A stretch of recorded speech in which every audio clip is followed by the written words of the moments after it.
This is a step-by-step guide on how to use the SafeCollect Swab collection kit. When taking oral samples, please make sure that you do not eat, drink, smoke, brush your teeth, or chew gum for 30 minutes before giving your sample. Before starting the sample collection process, wash your hands thoroughly with soap and warm water for 20 seconds or use hand sanitizer. Begin by opening the package and removing its contents. Your test kit includes a swab, sample collection tube, and cap. Peel open the swab package and remove the swab, holding the swab away from the soft tip below the breakpoint. Be sure to not touch the soft tip or lay the swab down to avoid sample contamination. Collect your sample by swabbing the soft tip against the sampling site.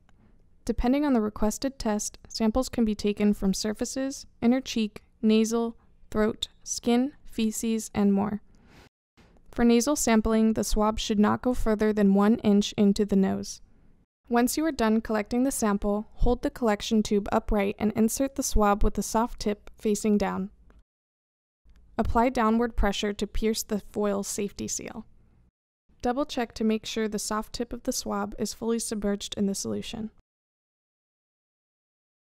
Then align the breakpoint indicated by the indentation with the top edge of the tube and carefully break the shaft. Discard the top portion of the swab. Tightly screw the cap onto the sample collection tube. Mix the sample with the solution inside the tube by inverting it 5 times. The sample is now ready to ship.